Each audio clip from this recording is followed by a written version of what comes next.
People ask me all the time, like, how can I establish my following? How do I grow my following? Well, the real question is, why should they follow you? So ask yourself, what is the purpose of my page? What is the purpose of my business? What problem am I solving? Am I putting out content that is actually helping these folks solve a problem? If not, you're wasting your time and you won't grow.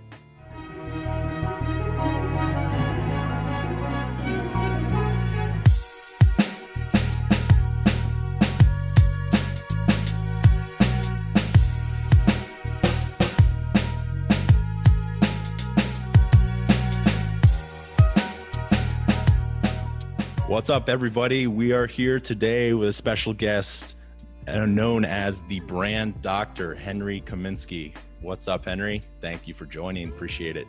Aaron, thanks for having me, man. I appreciate you reaching out on Instagram and connecting with you on Instagram. You have some great content, man. I'm happy to be here.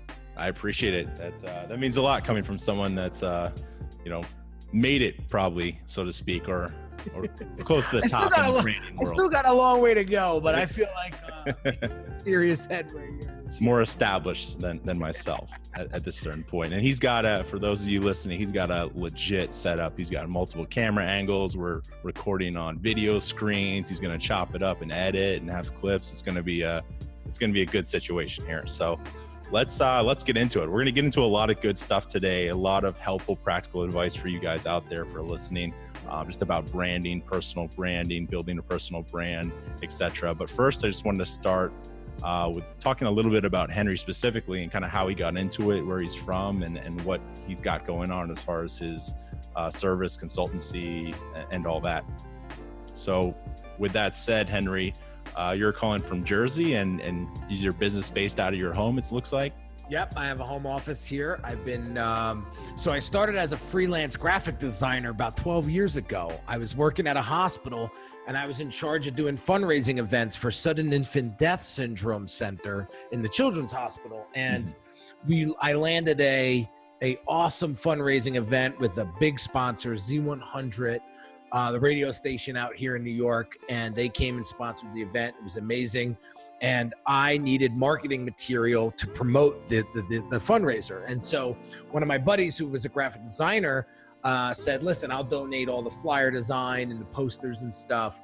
So I sat next to him one day and I watched him design the flyers for the event. And I was enamored by graphic design. And so I convinced my boss to buy the Photoshop program for me, and so that I could do all of the invitations in-house going forward. Mm-hmm. So she was able to do that. And what I did was I just fell in love with graphic design. So started doing work outside of the hospital and started to build up a little book of business, and eventually started to work with some brand names. Some of you might heard of John Bon Jovi. He was one of my clients. I did 2 world tours with him, doing all of his marketing materials and design work. How did you get work done? John Bon Jovi? I wasn't on tour with him, but okay. It was pretty cool, man. So I worked with his team and worked with his brother very closely, and we would drop ship like 100,000 pieces of print, at the stadium that he would be going to next. And so it was crazy to see. And then finally he opened up MetLife Stadium, going back now like 2009, somewhere around there, 10 I think. And I was able to go. They got me tickets. It was amazing. We did this after party thing downstairs. It was absolutely insane. But grew my business, but had a lot of ups and downs, Aaron. I built my business and lost it like twice. Wow. And so it wasn't easy. Okay. Like the first year by myself, I did $248,000 in revenue. Most of it was cash because I was working with nightclubs. So I blew that like a white girl at the mall. And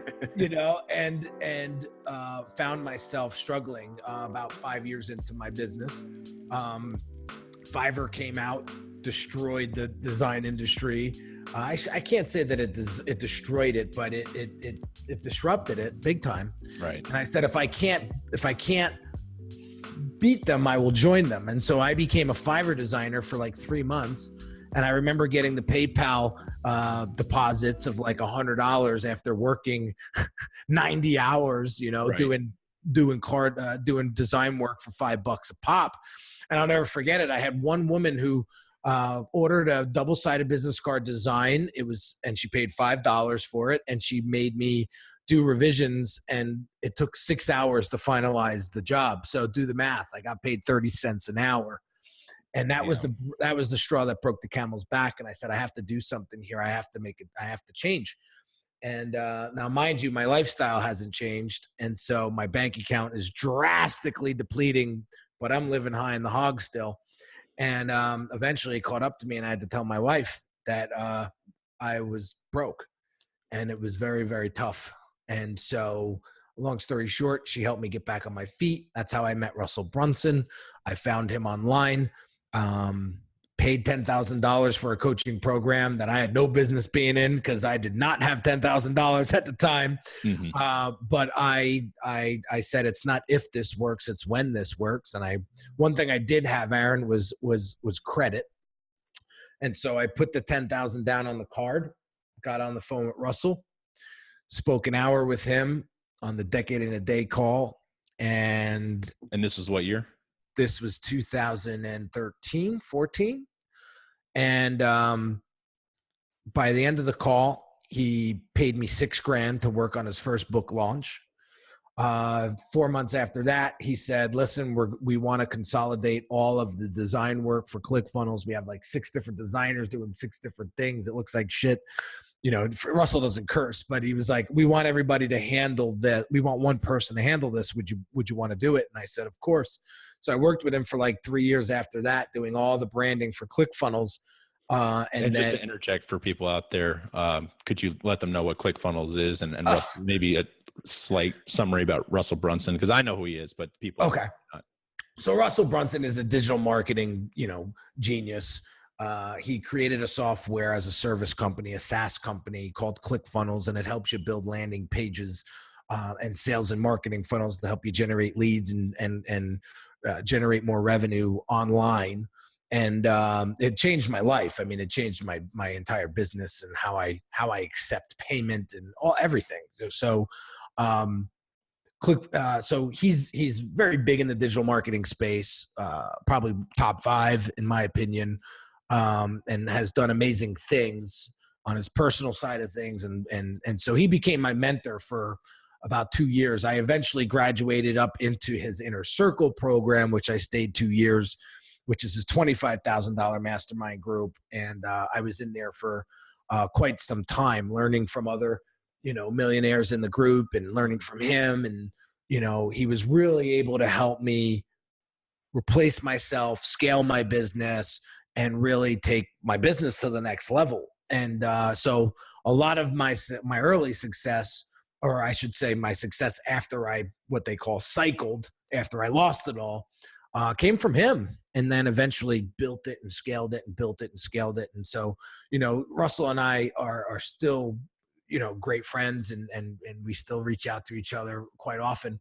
But we, he's doing his thing, I'm doing my thing, my business model has changed, and now I'm really specifically working with influencers. So I work with personal brands. I work with coaches, consultants, speakers, authors, people that have established businesses already, that are generating a minimum of $10,000 a month in revenue.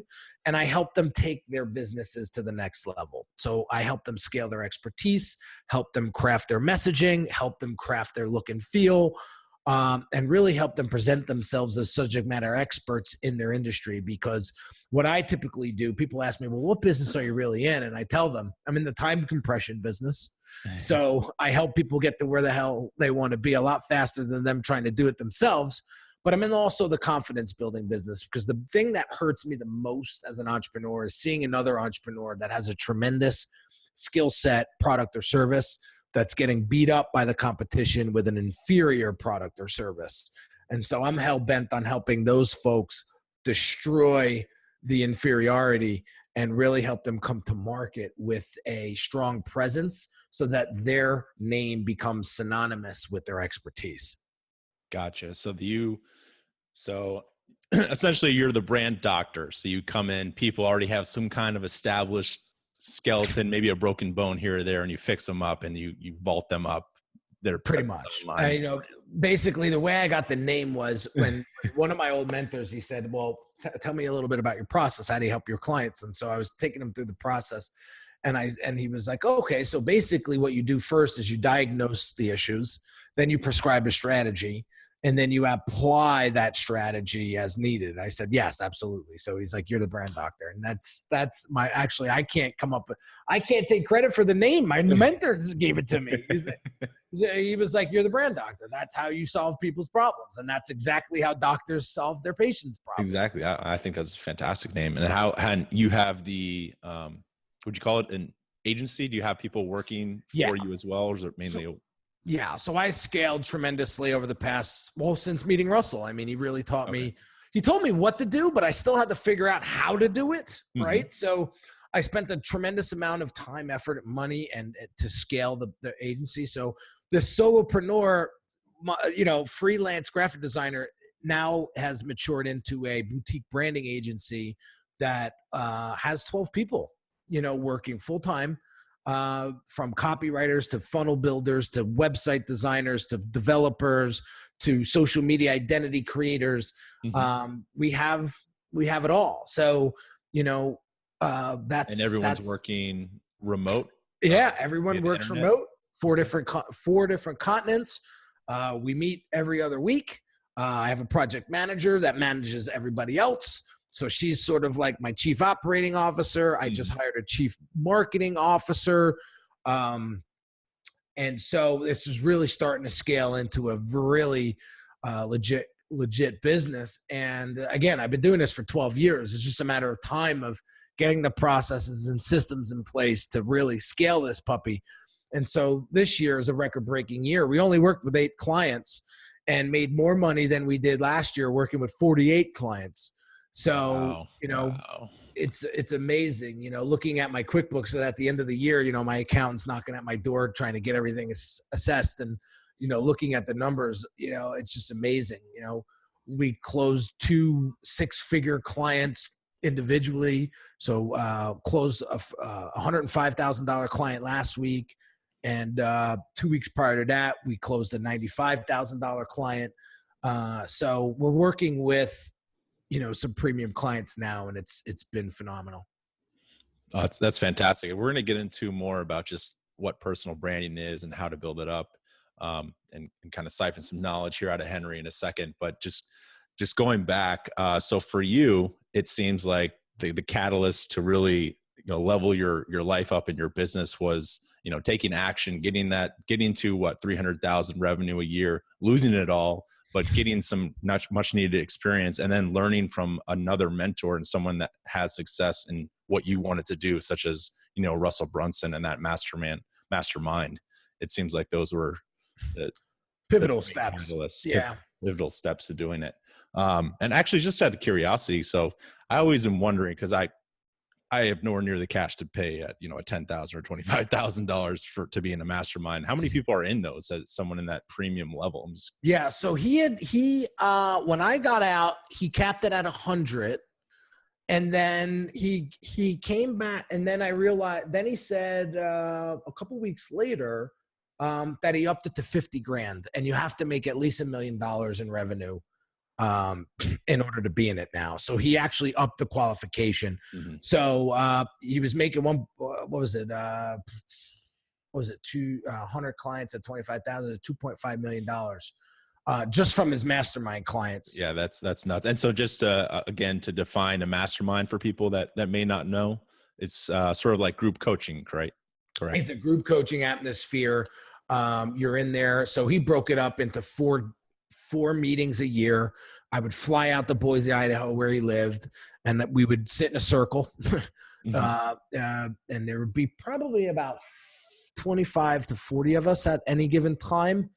And we would spend 2 days.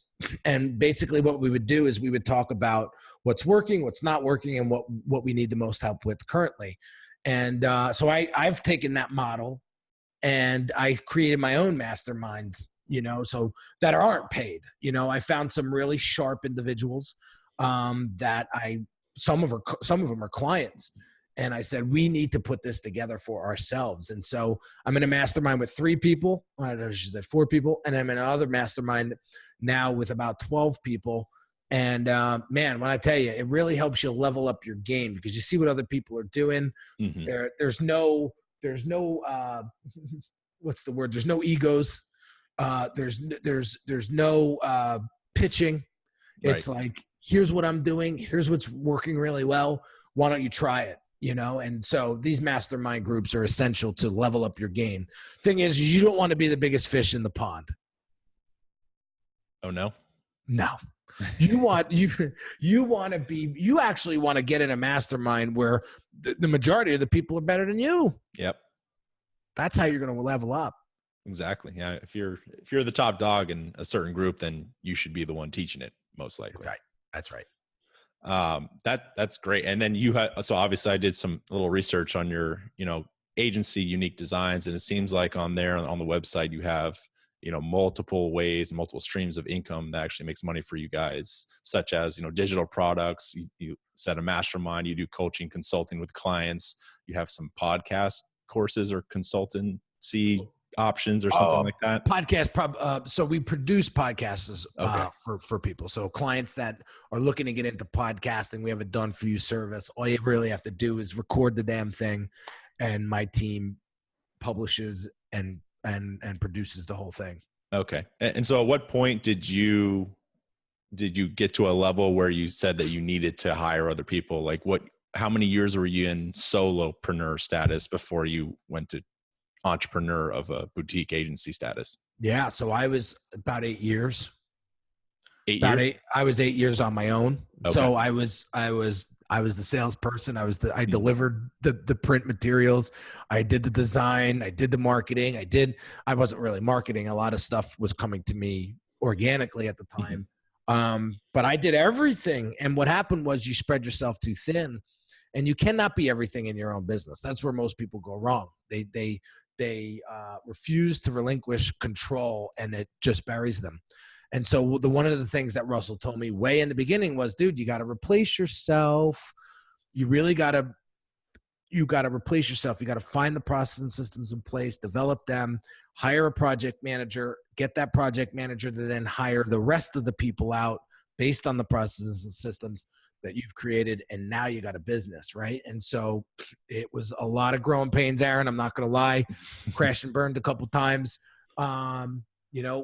Pissed people off, but eventually it all works out, right? If you're persistent, and if you have to keep it moving. If you know your vision, then yeah. So I'm asking these questions too because I myself am in, a little selfish in these questions sometimes too. Oh, listen, obviously I want to learn questions and also help people through me learning. So hopefully some other people get some value out of this too, because I'm starting this thing, just starting out in the kind of. And I'm so grassroots right now. It's not even funny, but I was just curious. So when you started out solo, what was the first step for you actually making some money? Was it helping just clients first and foremost, like consulting, coaching, kind of that? No. So I was a churn and burn graphic designer. Oh, okay. I was just a graphic designer. Yeah. I just designed all day long. And I'll never forget it. I virtually knocked on many doors. I would just cold email people, big promoters in the area. And eventually this one guy, Jeff, gave me a shot. He was a club promoter. He says, dude, I'm going to give you a shot. He says, I'm going to pay you $50 a pop, and you're going to design these flyers once a week for me. And slowly but surely, I started getting an account. And one thing that I did that really set the industry upside down in the nightlife industry was I was able to get it done faster than anybody else. And so that was my USP. Nobody could get it. The people that were designing for the nightclub industry could not get it done faster than me. And that's where I was beating them up. Gotcha. And was this local? Was this in Manhattan? Yeah. New Jersey, New York, Connecticut, tri-state area, right? Got some stuff in Vegas and stuff eventually, but that was how I was beating everybody up. But eventually you wear out. And I was working 20-hour days, dude. And I was like, I remember I was about 30. I think I was married or prior to, yeah, I was just about married or right after. And I remember working on a Saturday. I finished work at like 4:00 in the afternoon, barely saw my girlfriend / wife at the time. And I was like, is this what it's all about? Like, there was plenty of money in the safe and there was plenty of money in the bank. But I was like, is this what I'm going to be doing when I'm 50? And I said to myself, something's got to give here because I didn't sign up for this. And like, this is no quality of life. I made so much money, I didn't even have time to spend it. And so I realized that, like, I started to hate my clients. I started to hate the work, and everything really started to take a drastic change. And then when I got married, I got older. I didn't go out anymore. You know, other people started coming and taking the business away from me because they were in the scene. And it started to get really nasty. And I said, you know, I got to figure something else out. And so I went the corporate route with Doesnt, and I was making some decent money, but I had no idea how to position myself. Mm-hmm. I was just another designer. And so you found that you loved graphic design when you were what, 30? Did you say 31 or 32? 20. I started the company in 2006. Like unofficially. Okay. I think I registered the business in 2008.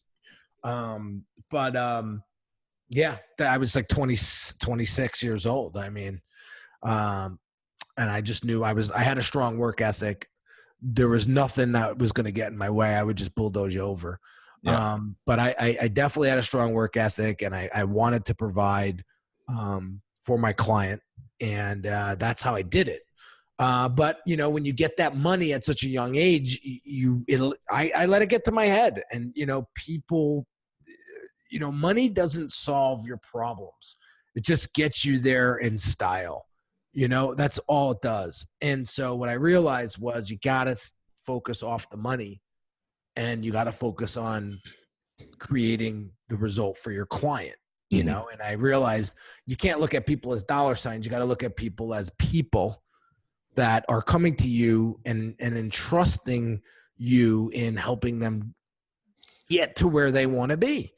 And I said, that's where I need to focus because I'm all over the place right now. And that's what I did. And that's when the money came in hand over fist.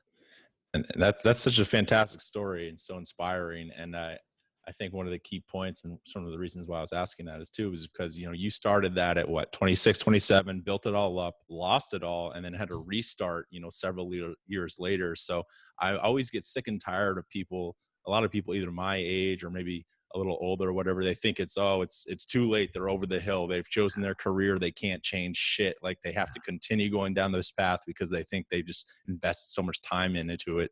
But that's not the case. Like there's so many tools online and opportunities out there where you can just pivot and you can shift your life if you need to, if you want to. It's not too late. Like life is really, really long. Like if I'm ever like feeling in that negative mindset, I'll just go listen to Gary Vee or just listen to some other crazy pump up stuff and just like Andy Frisella, he's my go-to guy. We're probably going to be living to like 130. Like, I don't know. I was thinking that the other day. You know, we're going to be living longer and longer. And you know, you gotta be able to sustain the lifestyle or sustain the life that you want to live. And you really want to be fulfilled. And to be perfectly honest with you, Aaron, it just happened to me last year where I lost the business again. You know, I had two clients that I should have never took on, and they ganged up on me together, put out a big smear campaign, and it was awful. And I didn't know if I was going to be able to bounce back or not. I mean, what they did was they took the chat bots, and you know how you could buy like reviews, you could get well, they flipped it on me. And so they had their chat bots go out to all of my platforms and put negative reviews on my stuff. Wow. And it was horrible. And I didn't think I was going to be able to crawl out of that. And it was all my fault. I mean, my processes and systems, there were leaks, and these two projects went AWOL, and it was terrible. But the problem was the way they went about it was very unprofessional. And, you know, even with refunding them 100%, both of them, they still decided, they still thought it was a good idea to do all of that. But the good news was, and this is where we can get into brand reputation and brand management and personal branding. So I have been putting out content consistently for a year and a half at that point. And I've really built up a following and built up an audience. And I remember when shit hit the fan, my wife actually wrote a statement for me and basically said, you need to remove yourself from social media today because this is getting dirty. And so I did. And at the end of the day, it was about 7 o'clock at night. I said, all right, I got to see what's going on. And so I went onto my Facebook page and I was almost in tears because my audience, my fans, my community came to my support and basically buried those two people that were smearing me. And it was crazy. Some of the people that came out of the woodwork and said, yeah, this son of a bitch did this to me last year. But unfortunately I didn't have the following you had, and I had to go in hiding for a year and a half. And I was hearing these stories and I was like, oh my God, this is awful. And it just goes to show, if I hadn't built that brand presence online, if I hadn't put myself out there like I did, those people would have nothing to hold on to. They would have probably believed them, and I wouldn't be here today talking to you. I promise you that. Wow. That's amazing. Yeah. The power of a community, of a relationship, even if it's just an online relationship from people just watching your content. That's strong stuff. Yeah. That's incredible. And so now, and then one last thing before we get into actual, help some people out here with actually what branding and personal branding is.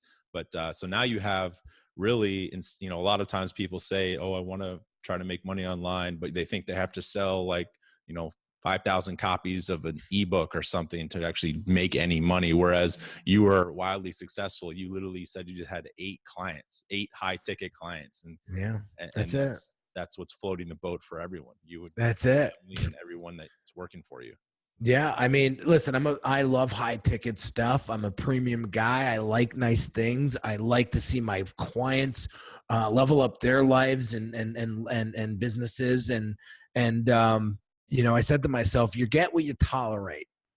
And one of the things that I realized looking back is I tolerated a lot of nonsense from clients that I shouldn't have worked with. And I realized that I got what I tolerated. But this year I changed everything. With the right mentorship, I was able to find my inner self, like my inner fulfillment, my inner happiness. Because I used to go outside for validation. I looked for external validation. I would look for people's compliments, I would feed off of them, right? And my mentor said, you don't need that, dude. You have everything you need inside of you already. It's just mentors. It's people that are going to come into your life and pull that out of you so you recognize it. And I said, man, is that not the truth?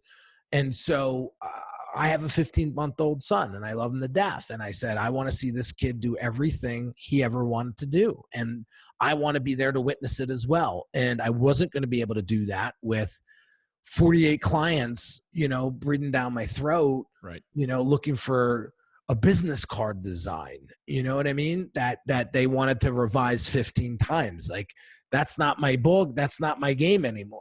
You know what I mean?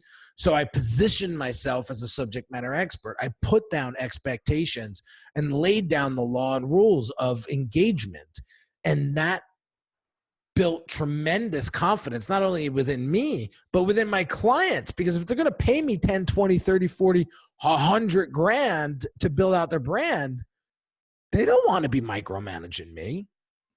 Right. And so I realized that that's what they were looking for. And then you put yourself in their shoes and you say, shit, I just spent 100 grand on this guy. Like, he better deliver, right? He better tell me what to do. That's why I hired him at that rate. And that's what I did. So there's a culture here in Unique Designz where we work for the testimonial. We work for the testimonial, and we will do whatever it takes to make it happen. And so we want to over deliver on everything that we do. We want to create an amazing user experience and customer experience. And we want to leave our clients better than when they came. That's our goal. Absolutely. And yeah, testimonials, case studies, I think that's the most, the best asset you can probably have when you're trying to build something online. Because I mean, what does everyone do when they're trying to evaluate anything? Restaurants, movies, whatever, go to Rotten Tomatoes, go to Yelp, go to, what do other people say about it? And then if other people saying good things, they're like, oh, it must be good. And then they'll continue to go there. So that's why reputation, branding is so important, and such a good segue here. So, all right. So we're going to get into some practical information here for you guys now that we got, all of Henry's story, which we could probably talk for 5 more hours about that, but we'll cut it off. We don't have that much time today. So he is someone who knows an incredible amount about branding, online branding, personal brand building, etc. So really just, can we start off with some personal brand 101? What is a personal brand, Henry, and really why is it important this day and age in 2018 and beyond? So you're going to see the big brands making a huge transition. They've already made the transition as I continue to watch the industry grow and progress into the future. Is people buy from people. And so it is essential to invest in your personal brand because it's your X factor. It's your differentiating factor. It's your point of difference from everybody else that does what you do.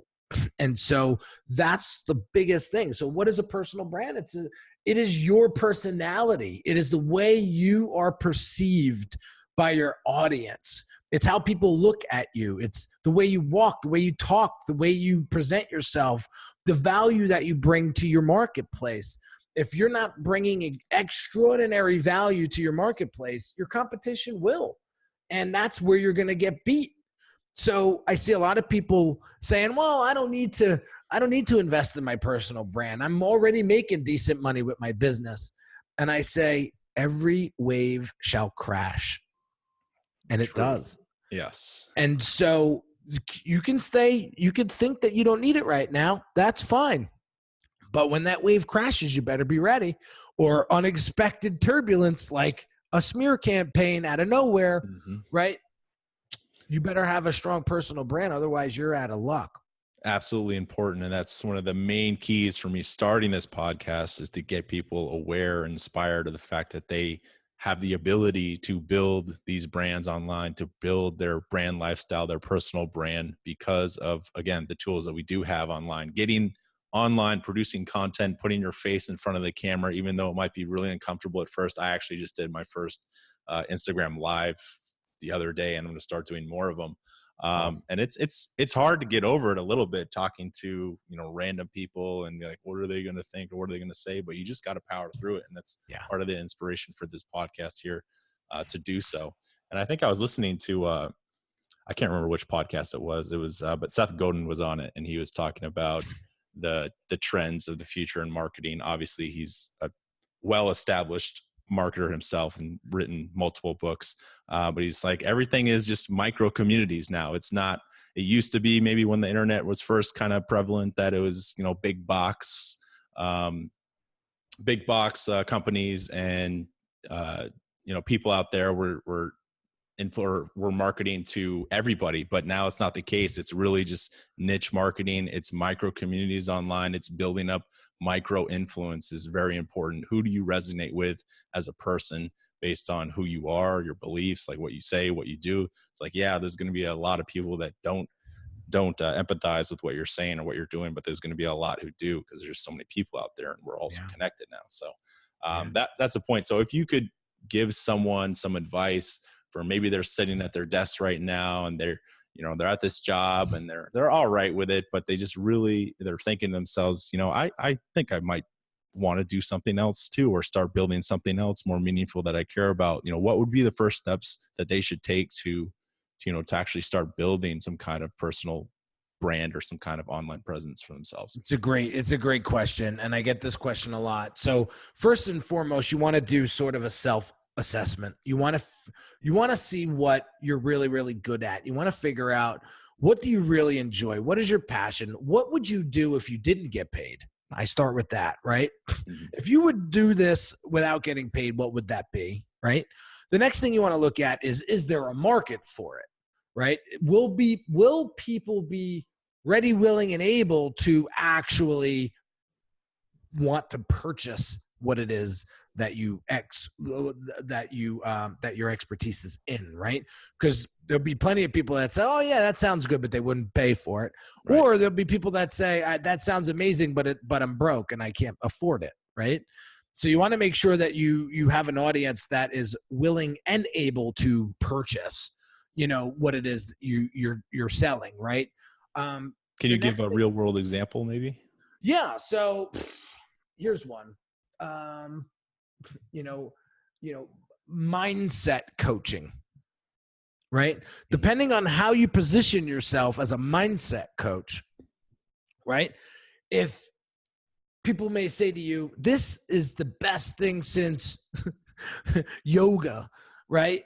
And then, here's my money, right? They would throw money at people, right? Then there would be other people that said you're a glorified therapist. And I wouldn't, if I really want therapy, I would go to a real therapist, wouldn't I? Like, Right. why would I hire some hack? Right. That's a real life example. But if you position yourself correctly, you will find those folks that are willing and able, because it's a necessity. It is a must for them. Right. So that is an example. I wish I had more of a black and white one to show you. I'll give you another quick example. I had a guy come to me years ago, about 5 years ago. He came to me with this idea. He made me sign an NDA.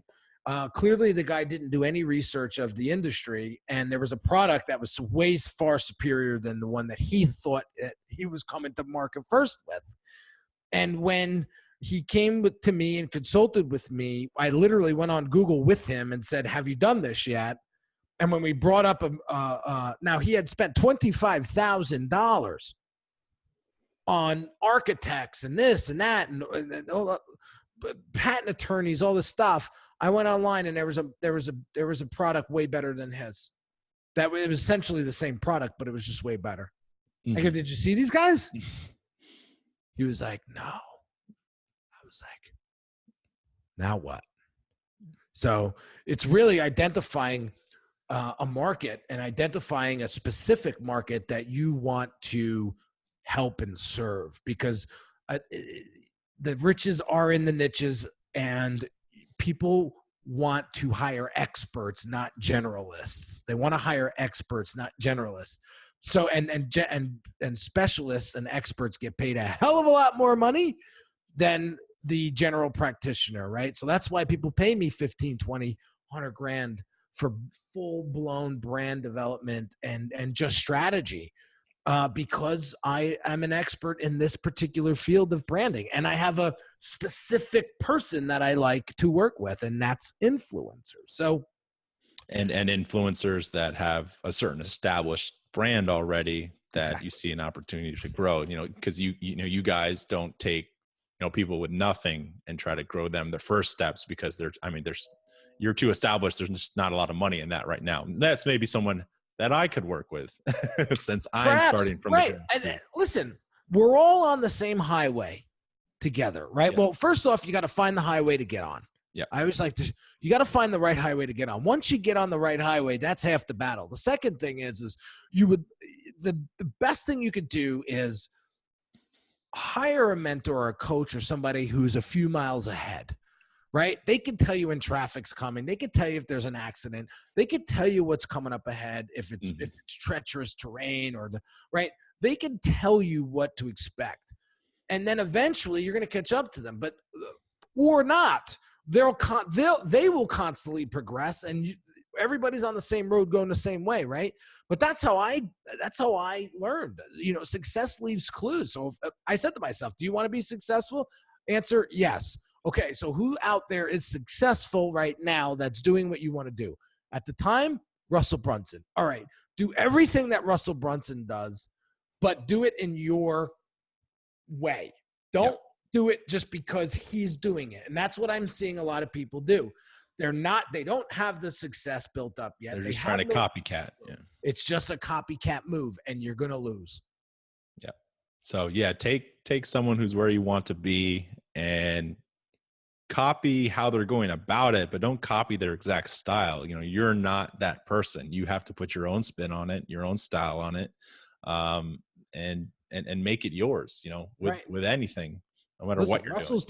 Russell's taken. Gary V's taken. I'm taken. You're taken. Oh my God, there's so many Gary V's. No, I talk a shit ton about Gary V, and I listen to a lot of his stuff. And there people are like, why does he keep talking about Gary V? I just like Gary V because he just motivates the shit out of me.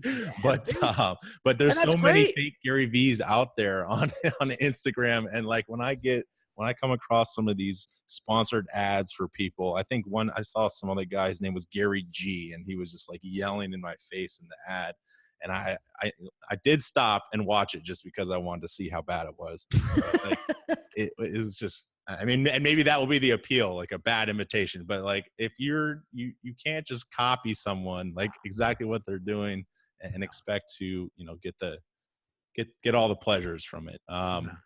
So we're going to jump into a rapid round of questions here in a second. But first, I just wanted to maybe do a little exercise about, you asking maybe me personally about my personal brand, and in turn helping people out there to ask themselves these questions. But right now it's my podcast, so we're going to focus on myself. So we're going to do that. And I love your honesty. And hopefully, yeah, that's one of my things always been in like sales or whatever. I'm always honest. So yeah. So I want to do this to learn from myself, but also hopefully from this exercise, you guys out there will start asking the same types of questions to yourselves, and hopefully get you going in the right direction. Yeah. So this exercise typically takes an hour for any paid client. So I'm going to really abbreviate this. And I'm not paying him. So we're going to dice it. Yeah. So I'm going to give you an abbreviated. Yeah. I'm going to give you an abbreviated version of some of the questions that you should be asking yourself. And it comes down to clarity and focus, right? So if you don't have a design destination in mind, I can promise you 5 years from now, you won't be driving the car you want, living the house you want, and living the life that you want to live if you don't have a clear design destination. So what I would typically ask is, what are the top 3 goals that you're looking to achieve both professionally and personally in the next 36 months? Gotcha. So yeah. So for me, I mean, my professional goal, since I don't have my corporate job anymore, is to sustain my lifestyle, sustain just living by making some sort of impact online, and therefore hopefully making a buck or two by just so allowing to feed myself, but also helping people online with the same goals as myself. So that's which are to build up a brand online, a personal brand online, to help people achieve financial freedom, success based on your passion, your interest, what you like to do, and just your own personality. Okay. And why is that important to you? That's important to me because I will be able to help people in a similar boat as me and help them improve their lives, but also not have to be someone I'm not. I can just be myself. I can talk how I talk. I can put out content that I want to put out. And if people gravitate towards that and eventually want to do something like that, then it will help everyone in the long run. Okay. And what problem are you solving for your community or audience? The problem, so in my head, the target market listener for this podcast and is for someone that is doing something that maybe they're not totally happy with right now, that they can feel like they want to do something a little bit more. Maybe they're already in a job that's, that's fulfilling, but not like really, really totally there for them personally as an individual, or maybe they are starting a business and want to help grow that. Or maybe they already jumped into the entrepreneurship realm and they want to level that up through creating some type of online presence based on putting out content, or maybe someone that just wants to start a podcast and build something up through there. So I'd say probably more towards the younger generations who want to get online and create a successful life for themselves online based on what they like to do, their passions, and helping people achieve that, since that's what I'm going for, since I'm actually going to be living it, or I am living it, since I did leave my job. Sure. So Excellent. lead by example. That's what I'm trying to do here. All right. Excellent. So that's excellent. So the next question would be, why do customers buy from you? So one of the key things that I've learned after doing researching and all of this is mainly, content. You want to produce content that people enjoy thoroughly, that they can count on, that they can empathize with, and, something that they can envision themselves doing, except with their own spin on it, like we were talking about earlier, with their own brand on it. So I don't know if I have more. So here's how I would answer that question. One, people buy results and they buy solutions. Okay. And so why do customers buy from me? Well, a couple ways. I get them solutions. I get them results. I have a unique process. I don't do it like everybody else. And essentially they're buying me. And right. And that is why customers buy. All right. And then the next question is, well, why don't they buy more? Interesting. Okay. Yeah. So I was actually talking with, and he mentioned it on his podcast. Was Eric Johnson is the podcast talent coach. I had a little consulting call with him, and he actually shouted me out on an episode. I didn't expect him to, but he was asking, what's your superpower? Why? What's the differentiator? And so we kind of defined for me, myself, my superpowers, or so to speak, were my persistence because of my kind of sales acumen from the past, my ability to take risks, since obviously I'm very good at taking risks, hence with the poker that I play. We don't need to get into that, but that and the fact that I quit my job before lining up anything else, the fact that I'm still doing that. And then also I think it's just my ability to have a good time. Like I like having fun with it. Like I want to make people laugh, like entertain people, but also, do it in a way that's, productive. Right. Right. So we have to find a specific problem that people are challenged with that you can solve because you've done it and been there and got the T-shirt, right? Because essentially people are going to hire you because they want what you are experiencing right now. Like you are where they aspire to be. So you need to just sell to those people. You don't need to know everything about online, right? You just need to be a couple chapters ahead of them, right? So that's the old Frank Abagnale, catch me if you can mentality, right? It's really good. Yeah, I would always invest in yourself and invest in mastering your craft. I was just on the podcast, another podcast earlier today, and he said, what would you do, to those folks that are just starting out or pretty established and want to take it to the next level? Yep. Reinvest in yourself would be the best investment, right? Then you could buy the nice things afterwards, right? But so with that all said, you really want to create opportunities for them to buy more from you, right? And so that's why we have an Ascension model. So there's the brand yourself course. There is digital products on my site. Those are the low hanging, the intermediate priced pieces. And then there's the high ticket stuff, which is the brand accelerator program. Then there's the done for you brand accelerator program where it's the whole kit and caboodle.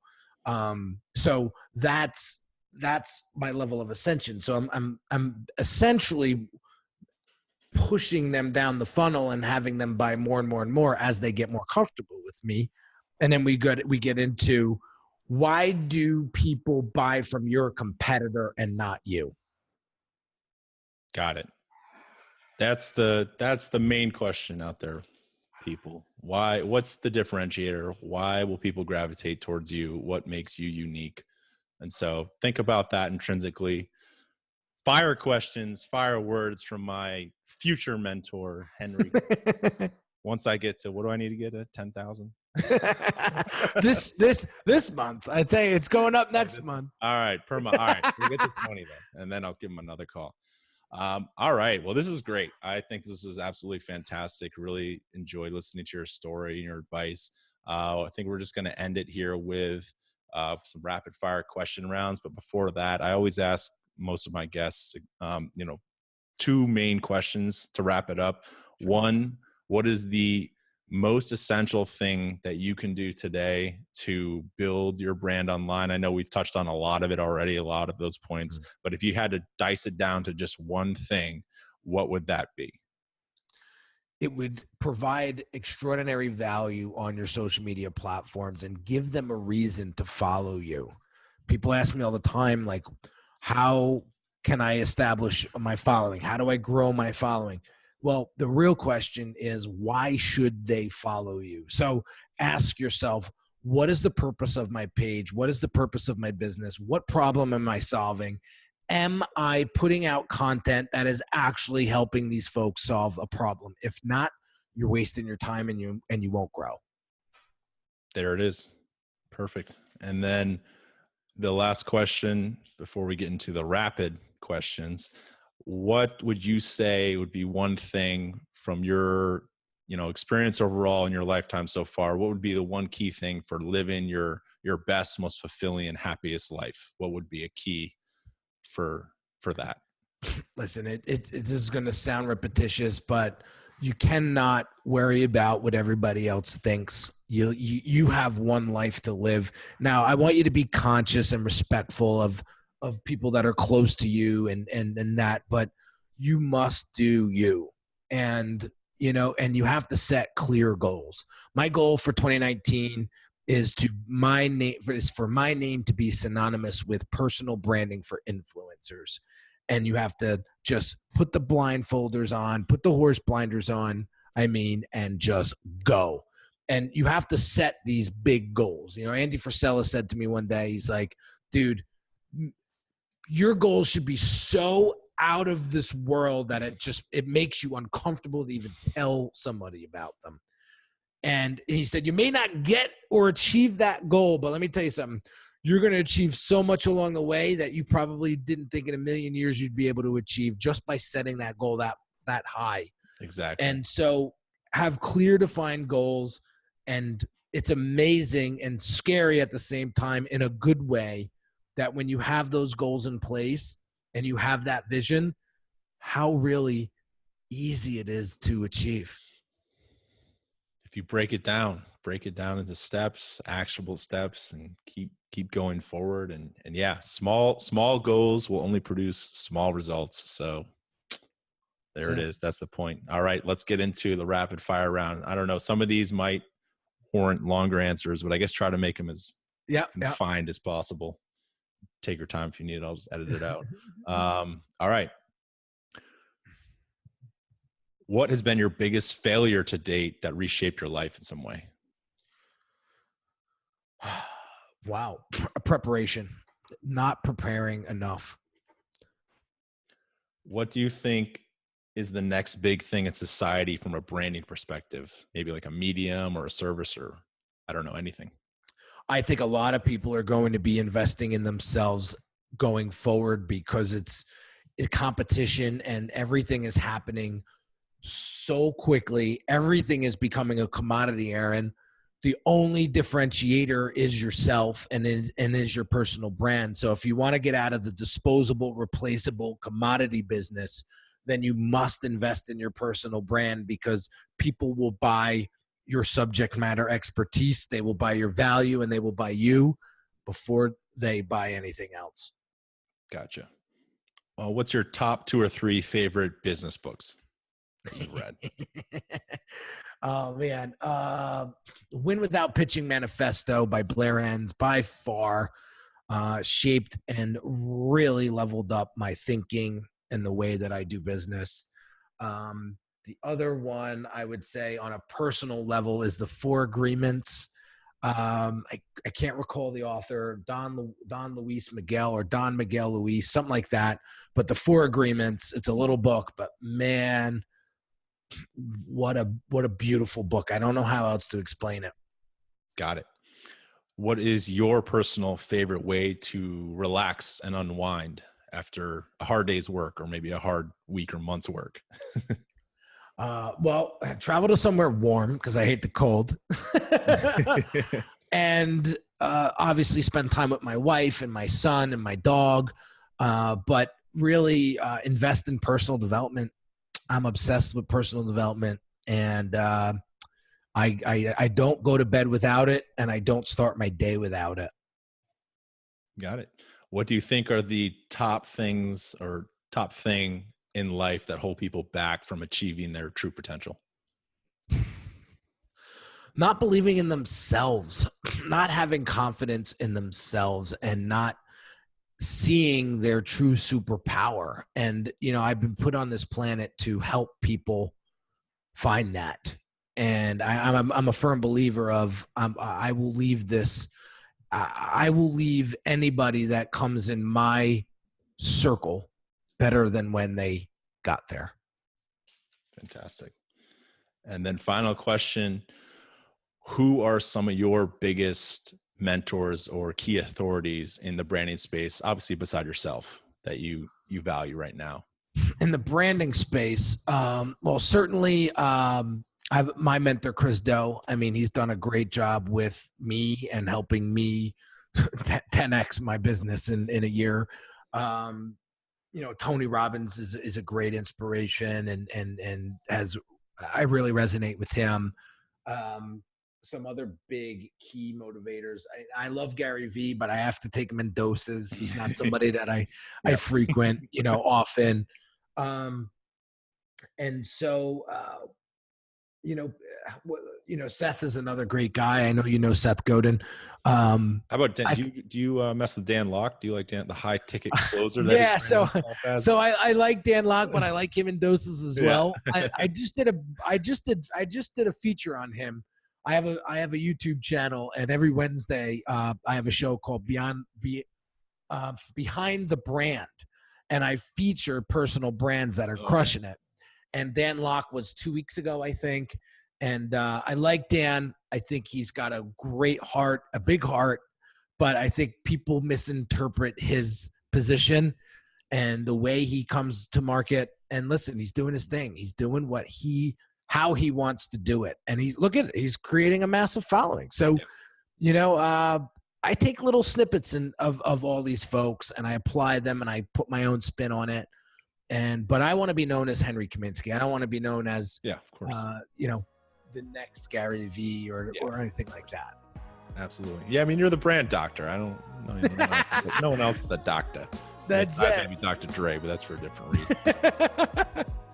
But all right, this was wildly helpful. I appreciate you coming on so much from someone so established. It truly means a lot, especially for a podcast like this one. It's still, you know, very green in nature. So I'm so thankful to you, and I'm sure we'll be talking again in the future sometime. So thank you so much for coming on, Henry. It was a pleasure. Thanks for having me on the show, man. I appreciate you. Keep up the great work on Instagram, and good luck to everything that you got going on in the future, man. Thanks, man.